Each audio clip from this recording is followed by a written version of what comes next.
എത്ര ശ്രമിച്ചിട്ടും ഒരു ജോലി കിട്ടുന്നില്ല. കടാണെങ്കിൽ കൂടി വരികയാണ്. വീട്ടിലത്തെ അവസ്ഥ ആലോചിച്ചിട്ടാണെങ്കിലോ രാത്രി ഉറക്കം കിട്ടുന്നില്ല. ഇതേ അവസ്ഥയിലൂടെയാണോ നിങ്ങളും കടന്നു പോകുന്നത്? എങ്കിലും സമാധാനിക്കുക.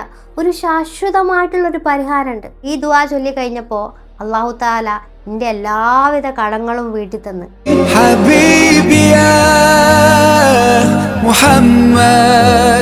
അസ്സലാമു അലൈക്കും വറഹ്മത്തുള്ളാഹി വബറകാതുഹു.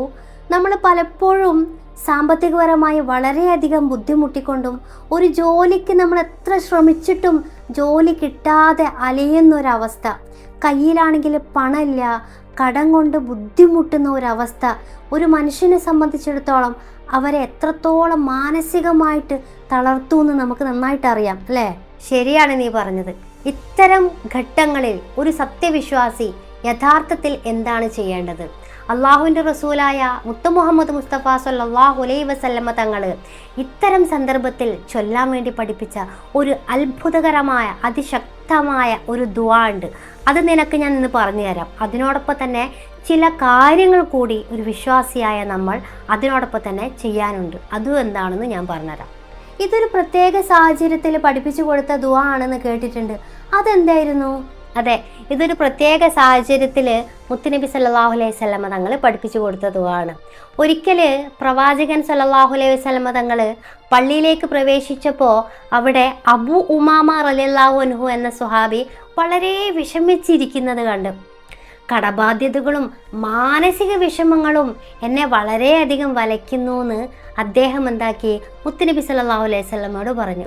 അപ്പോൾ പ്രവാചകൻ സല്ലല്ലാഹു അലൈഹി വസല്ലമ ചോദിച്ചു, നിന്റെ വിഷമങ്ങൾ അല്ലാഹു തആല നീക്കിത്തരാൻ സഹായിക്കുന്ന ചില വാക്കുകൾ ഞാൻ നിനക്ക് പഠിപ്പിച്ചു തരട്ടെ എന്ന് അദ്ദേഹം സന്തോഷത്തോടെ സമ്മതിച്ചു. ആ വാക്കുകളാണ് ഈ ദുആ. അല്ലാഹുമ്മ ഇന്നി അഊദു ബിക മിനൽ ഹമ്മി വൽ ഹസൻ വഅഊദു ബിക മിനൽ അജ്സി വൽ കസൽ വഅഊദു ബിക മിനൽ ജുബ്നി വൽ ബുഖൽ വഅഊദു ബിക മിൻ അലബത്തി ദൈനി വഖഹരി റിജാൽ. അതായത് മനോവിഷമം, ദുഃഖം, അശക്തി, മടി, ഭീരുത്വം, പിശുക്ക്, പിന്നെ കടഭാരം, പിന്നെ മറ്റുള്ളവർ നമ്മളെ അടിച്ചമർത്തുന്നത്, ഈ 8 കാര്യങ്ങളിൽ നിന്നാണ് നാം അള്ളാഹുവിനോട് കാവൽ ചോദിക്കുന്നത്. ഇതിൽ മടി, അശക്തി എന്നീ കാര്യങ്ങൾ ഉൾപ്പെടുത്തിയത് എത്ര കൃത്യമാണ് അല്ലേ? പലപ്പോഴും ജോലി കിട്ടാതിരിക്കാനുള്ള കാരണമാകുന്നതും എന്തുകൊണ്ടാണ്? ഇത് തന്നെയാണ്. ഈ മടിയും നമ്മൾ കൂടുതലായിട്ട് ശക്തിയായിട്ട് ശ്രമിക്കാത്തതും കാരണം തന്നെ. അതെ, പ്രാർത്ഥനയോടൊപ്പം തന്നെ പരിശ്രമം എന്താ പ്രധാനമാണ്. മടിയന്മാരായിട്ട് ഇരിക്കുകയല്ല, മറിച്ച് അള്ളാഹുവിനോട് നമ്മൾ എന്ത് ചെയ്യണം? സഹായം ചോദിക്കണം. മാക്സിമം ട്രൈ ചെയ്യാനാണ് പ്രവാചകൻ സല്ലല്ലാഹു അലൈഹി വസല്ലമ നമ്മളെ പഠിപ്പിച്ചത്. രാവിലെയും വൈകുന്നേരം ഈ ദുആ എന്താക്കുക? പതിവാക്കുക. ഒപ്പം ചെറിയ രീതിയിലാണെങ്കിൽ പോലും നമ്മളാൽ കഴിയുന്ന ജോലികളൊക്കെ നമ്മൾ ചെയ്തു തുടങ്ങുക. അപ്പോൾ എന്താക്കും? തീർച്ചയായിട്ടും നമ്മളെ പ്രയാസങ്ങളൊക്കെ മാറി കടങ്ങളൊക്കെ മാറും. ഇൻഷാ അല്ലാഹ്. അല്ലാഹു തആല തൗഫീഖിനെ നൽകുമാറാകട്ടെ.